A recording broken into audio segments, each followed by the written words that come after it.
అందరికీ నమస్కారం. అందరూ బాగున్నారా? నేను చాలా బాగున్నాను. ఈరోజు వ్లాగ్ వచ్చేసి సాటర్డే రోజు నేను పూజ చేసుకున్నాను అనమాట వెంకటేశ్వర స్వామికి. ఈరోజు వీడియో మొత్తము పూజ రిలేటెడే ఉంటుంది. లాస్ట్ వరకు అయితే వీడియో చూసి వీడియోకి అయితే లైక్ చేయండి. అలాగే నా ఛానల్ని మీకు నచ్చినట్లయితే సబ్స్క్రైబ్ చేసుకోండి. అలాగే ఇంకా చాలా వీడియోస్ అయితే వస్తూ ఉంటాయి, ఇలానే ఫాలో అవుతూ ఉండండి. ఎవ్రీ సాటర్డే నేనైతే పిండి దీపం అయితే పెట్టుకుంటాను. వెంకటేశ్వర స్వామికి చాలా ఫేవరెట్ అంటే లాస్ట్ 2 months నుంచి అయితే ఎవ్రీ సాటర్డే ఇట్లా అయితే పెట్టుకుంటున్నాను. పిండి దీపంతో పాటు ఈసారి అయితే నేను నల్ల నువ్వులతో అయితే నువ్వుల లడ్డు చేసి అయితే నైవేద్యంగా పెట్టుకున్నాను. నువ్వులు అనగానే చాలామంది ఇక శనీశ్వరుడు అనే కనెక్ట్ అవుతూ ఉంటారు. అసలు ప్రసాదంగా పెట్టినా సరే చాలామంది నువ్వులతో చేసినది ఏదైనా సరే తీసుకోరు. ఒకవేళ తీసుకున్నా సరే అందులో నువ్వులు ఉన్నాయని తెలిస్తే మాత్రము తినరు. అదేంటో అంటే నువ్వులు తింటే శనీశ్వరుడు మన మీదకి వచ్చేస్తాడు అన్న ఫీల్ అవుతూ ఉన్నారు. ఈ మధ్య చాలామంది అట్లాగనే ఉన్నారనమాట. అసలు అట్లా ఆలోచిస్తున్నారు తప్ప నువ్వులు అనేది ఎంత హెల్దీయో. అసలు నువ్వులు కాస్ట్ కూడా చూడండి, పల్లీలు ఇట్లాంటి వాటికి అయితే కాస్ట్ తక్కువగా ఉంటుంది, కానీ నువ్వులకి చాలా కాస్ట్ ఉంటుంది. అంత కాస్ట్లీ ఇంకా హెల్దీ అయినా సరే మనము తినాలంటే శనీశ్వరునికి ఫేవరెట్ కాబట్టి నువ్వులు తింటే శనీశ్వర దోషాలు ఏమైనా ఉన్నా సరే మనకు వస్తాయని చెప్పేసి ఆలోచిస్తారు. ఇంకా చాలామంది ఎలా అంటే శని దోషాలు ఉన్న వాళ్ళు పూజ చేసుకుని ఇచ్చిన ప్రసాదం తీసుకుంటే వాళ్ళ శని మనకు వస్తుందని చెప్పేసి ప్రసాదం కూడా తీసుకోరు. అట్లా ఎట్లా అవుతుందో అర్థం కాదు. అంటే దేవుడికి నైవేద్యంగా పెట్టి దేవుణ్ణి కరుణించమని అడుగుతున్నామే తప్ప నా దోషాలన్నీ ఈ లడ్డూలే పెట్టాను, ఈ లడ్డు ఎవరికైతే నేను పంచి పెడతానో వాళ్ళందరికీ నా దోషాలు ట్రాన్స్ఫర్ అవ్వాలనైతే ఎవరు చేసుకోరు కదా. అదేంటో చిన్న చిన్న లాజిక్లో ఎలానో ఆలోచిస్తూ ఉంటారు. ఇంకా మార్నింగ్ అయితే పూజ చేసుకున్నాను కదా, ఈవినింగ్ ఉపవాసం ఉందామని చెప్పేసి ఏమీ తినకుండా ఉందాం అనుకున్నాను. మార్నింగ్ కూడా పూజ అయ్యి ఇంకా నైవేద్యాలన్నీ చేసుకునేసరికి నాకు 11 అలా అయింది. ఇక బ్రేక్ఫాస్ట్ అయితే స్కిప్ చేసేసాను. ఒక గ్లాసు పాలు తాగేసి ఆఫ్టర్నూన్ లంచ్ అయితే తిన్నాను. ఈవినింగ్ కూడా డిన్నర్ చేయకుండా ఉందాము అని అనుకున్నాను, కానీ ఇంకా అవ్వలేదన్నమాట. నీరసం వచ్చేసింది. ఈ సమ్మర్ కదా, సమ్మర్లో ఇంకా త్వరగా అరిగిపోతుంది, ఆకలి వేస్తుంది, నీరసం కూడా వస్తుంది కదా. అందువల్ల అయితే నేను సరే నైవేద్యం ఏదైనా స్వామివారికి చేసి ఇంకా అది కొంచెం తిందాంలే అనుకున్నాను. ఏం చేయాలో అర్థం కాలేదు. ఇంకా స్వీట్ ఏదైనా చేద్దామని చెప్పేసి సేమియా కేసరి చేద్దాం అనుకున్నాను. ఎందుకంటే ముందు రోజు శ్రీరామనవమి కదా, ఆ రోజైతే మేము అన్నదానానికి వెళ్ళాము. అక్కడైతే సేమియా కేసరి పెట్టారు. అంటే చాలా టేస్టీగా అనిపించింది అనమాట. అంటే నాకు ఇంకా కొంచెం తినాలి అనిపించింది, కానీ ఇక అన్నదానంలో అయితే మనకి ఎంత కావాలంటే అంత పెట్టరు కదా, కొంచెమే పెడతారు కదా. అందువల్ల అయితే సరే మనం ఇంట్లో చేసుకుందాంలే ఎప్పుడైనా అనుకున్నాను. సరే ఎప్పుడో ఎందుకు, ఇక ఎట్లాగో చేద్దాం అనుకున్నాం కాబట్టి ఈరోజు చేద్దామని చెప్పేసి సేమియా కేసరి అయితే ప్రిపేర్ చేసుకుంటున్నాను. ఫస్ట్ అయితే సేమియా చేద్దాం అనుకున్నాను, అంటే సేమియా పాయసం అట్లా చేద్దాం అనుకున్నాను. కాకపోతే మా ఇంట్లో సేమియా పాయసం ఇట్లా చేసినప్పుడు ఏంటంటే నేను మా హస్బెండ్ తప్ప తినేవాళ్ళు ఎవరు లేరనమాట. మా బాబుకి నచ్చదు. అదే వాడు సేమియా ఉప్మా అట్లాగైతే తింటాడు, కానీ సేమియా పాయసం అయితే తినడు. సరే సేమియా కేసరి స్వీట్ కదా తింటాడేమో, ఒకవేళ వాడు తినకపోయినా స్వీట్ కాబట్టి ఒక 2 days అయినా ఉంటుంది కదా, తర్వాత అయినా తినొచ్చులే అని చెప్పేసి ఇలా అయితే ప్రిపేర్ చేసుకుంటున్నాను. ఫస్ట్ అయితే ఒక 2 cups చేద్దాం అనుకున్నాను. ఇంకో 2 cups సేమియా అయితే ఉంది. ఆ 2 cups సేమియా అంటే చిన్న చిన్న కప్స్ అనమాట, అంటే చిన్న గ్లాస్, టీ గ్లాస్ అంత అనమాట. అంతది వదిలేసి మళ్ళీ అది ఎడ్డు కాకుండా ఉంటుంది, అలానే వదిలేస్తే అది ఖరాబ్ అయిపోతుంది అని చెప్పేసి ఇక మొత్తము కంప్లీట్ అయితే చేసేసాను. అంటే ఇక షుగరు అనేది వాడకుండా ఉండాలని ట్రై చేస్తున్నాను, కానీ ఇట్లాగా షుగర్ క్రేవింగ్స్ వస్తూ ఉంటాయి కదా, అట్లాంటప్పుడు తినాలనిపిస్తుంది.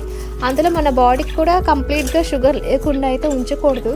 బాడీకి కంప్లీట్గా షుగర్ లేకుండా అట్లా మరి ఎంటీగా కూడా ఉంచకూడదు. కాకపోతే షుగర్ క్వాంటిటీ అనేది తగ్గించుకుంటూ ఉండాలి. అలా అని చెప్పేసి షుగర్ లెవెల్స్ లో అయ్యే వరకు అసలు షుగర్ తీసుకోకుండా ఉండడం అనేది కరెక్ట్ కాదు. అట్లా ఉండి కూడా సడన్గా ఒకేసారి ఎక్కువ షుగర్ తిన్నా సరే మనం చేసిన కష్టం అంతా వేస్ట్ అయిపోతుంది. అంటే ఏ పని చేసినా సరే కొంచెము ఎంతవరకు చేయాలో అంత లిమిటెడ్లో చేస్తే మనము ఏ డైట్ మెయింటైన్ చేయాల్సిన అవసరం ఉండదు. నేను 30+ ఎంటర్ అయిన దగ్గర నుంచి ఫుడ్ కూడా చాలా కంట్రోల్గా అయితే తీసుకుంటున్నాను. అట్లా అని చెప్పేసి అసలే స్కిప్ చేయట్లేదు. కాకపోతే తీసుకునే క్వాంటిటీ అనేది నేను కౌంట్ చేసుకుంటున్నాను. అంటే నేను అంతకుముందు డైలీ 2 టైమ్స్ అట్లా టీ కానీ కాఫీ కానీ తాగేదాన్ని. కానీ ఈ మధ్య ఏదో ఒక టైమే తాగుతున్నాను. అంటే ఒక పూట పాలు తాగితే ఒక పూట అయితే టీ తాగడం అట్లాగైతే ప్లాన్ చేసుకుంటున్నాను. ఎందుకంటే 30స్లోకి వచ్చామంటే ఆల్మోస్ట్ మన ఎనర్జీ లెవెల్స్ అనేవి తగ్గిపోతాయి అన్నమాట. అంతకుముందు ఉన్నంత ఎనర్జీస్ ఇప్పుడు ఉండవు. అంత హడావిడిగా పనులు చేసుకోలేము. కొంచెం ఓపిక కూడా తగ్గిపోతుంది. ఒకప్పుడైతే 50s అట్లాగా దగ్గరలోకి వచ్చాకనే ముసలోళ్ళు అయిపోయా అనేవాళ్ళు. కానీ ఇప్పుడు 30స్లోకి వచ్చిన వాళ్ళనే ఓల్డ్గా ట్రీట్ చేస్తున్నారు. ఎందుకంటే అలా ఉన్నాయన్నమాట మన హెల్త్ ఇష్యూస్. అందుకే ఇప్పటి నుంచే మనం కొంచెము అన్నీ ఆచితూచి చేస్తేనే తర్వాత ఏజ్కి మనము కొంచెం స్ట్రాంగ్గా ఫిట్గా ఉండగలుగుతాము. అట్లని చెప్పేసి కంప్లీట్గా నోరు కట్టేసుకోమని కాదు, తినాలి. ఏది తిన్నా లిమిటెడ్గా తినాలి. అట్లా అలవాటు చేసుకున్నాం అనుకో మనము 60s వరకు వచ్చినా సరే హెల్తీగా ఉంటాము. ఇంకా నేనైతే ఇందులోకైతే చాలా లిమిటెడ్గా వేసాను అనమాట. అంటే 4 గ్లాసెస్ సేమియా అయితే తీసుకున్నాను కదా, దాంట్లోకైతే ఈక్వల్ క్వాంటిటీలో వాటర్ అయితే పోసి ఉడికిచ్చాను. తర్వాత నేనైతే మా ఇంట్లో కొంచెం కుంకుమ పువ్వు ఉంటే అది కొంచెం వేసాను అనమాట. అంటే కలర్ ఏమైనా చేంజ్ అవుతుందేమో అని చూసాను, కానీ కలర్ అయితే ఏం చేంజ్ కాలేదు. కానీ టేస్ట్ బాగుంది.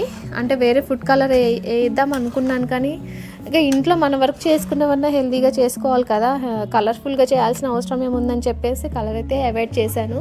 ఇంకా 1 గ్లాస్ అయితే బెల్లం తురుము ఉంటే అది వేసాను. ఇంకా 1 గ్లాస్ అయితే షుగర్ వేసాను. అంటే 4 కప్స్ సేమియా కాబట్టి మనము ఈక్వల్ క్వాంటిటీలో షుగర్ వేసుకుంటే చాలా స్వీట్గా బాగుంటుంది. కానీ అయితే నేను హాఫ్కి కట్ చేశాను అనమాట. ఎందుకంటే స్వీట్ తినలేదు అనకుండా స్వీట్ తినాలి, అలాగని మరీ ఎక్కువ స్వీట్గా ఉండి తినకూడదని చెప్పేసి నేను అన్ని క్వాంటిటీస్ అట్లాగా డివైడ్ చేసుకున్నాను అనమాట.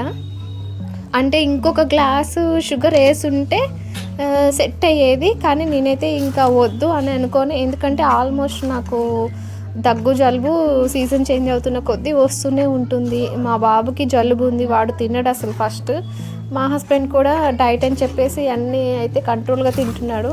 ఇంకా అలాంటప్పుడు అంత షుగర్ వేయటం ఎందుకని చెప్పేసి నేనైతే తక్కువ షుగరే, అంటే షుగర్ కూడా కాదు, 1 కప్పు బెల్లము 1 కప్పు షుగర్ అయితే వేసి చేసుకున్నాను. కాకపోతే నేను నెయ్యి కొంచెము సఫిషియెంట్గానే వేసాను అనమాట. నెయ్యి గుడ్ ఫ్యాట్ కాబట్టి నెయ్యి అయితే నేను కరెక్ట్గానే వేసుకున్నాను. ఇంకొంచెం కూడా వేయచ్చు, కానీ సమ్మర్ కదా ఎందుకు అని చెప్పేసి అంటే సఫిషియెంట్గానే వేసాను. లాస్ట్లో కొంచెం అయితే యాడ్ చేశాను తక్కువ అనిపించి. ఇంకా డ్రై ఫ్రూట్స్ అయితే అవి కూడా నేను సఫిషియెంట్గానే వేసాను, ఎక్కువే వేసాను. డ్రై ఫ్రూట్స్కి మనకి స్కిప్ చేయాల్సిన అవసరం ఉండదు కదా, హెల్తీయే కాబట్టి డ్రై ఫ్రూట్స్ అయితే మరిన్నే వేసాను. ఈ స్వీట్ అయితే మాకు ఒక 2 డేస్ అయితే వస్తుందన్నమాట. అంటే కొంచెం కొంచెం తింటాం కదా, ఎక్కువ ఒకేసారికి అన్నం తిన్నట్టయితే ఏది తిన్నారు కదా, అందువల్ల మాకు సఫిషియెంట్గానే ఉంది. ఇంకా ఈవినింగ్ పూజకైతే మాకు ఈ స్వీట్ అయితే ప్రసాదంగా అయితే పనికొచ్చింది. దేవుడికైతే ప్రసాదం పెట్టుకొని నేనైతే టేస్ట్ చేశాను. టేస్ట్ అయితే చాలా బాగుంది. ఇంకొంచెం షుగర్ యాడ్ అయ్యి ఉంటే కరెక్ట్గా సెట్ అయ్యేదే, కాకపోతే నేనే కావాలని వేసుకోలేదు కాబట్టి అయినా టేస్టీగానే ఉంది. ఎందుకంటే అందులో పచ్చికర్పూరం కూడా యాడ్ చేశాను, చెప్పడం మర్చిపోయాను. ఇంకా గుళ్ళో ప్రసాదం ఎంత టేస్టీగా ఉంటుందో అంత టేస్టీగా ఉంది.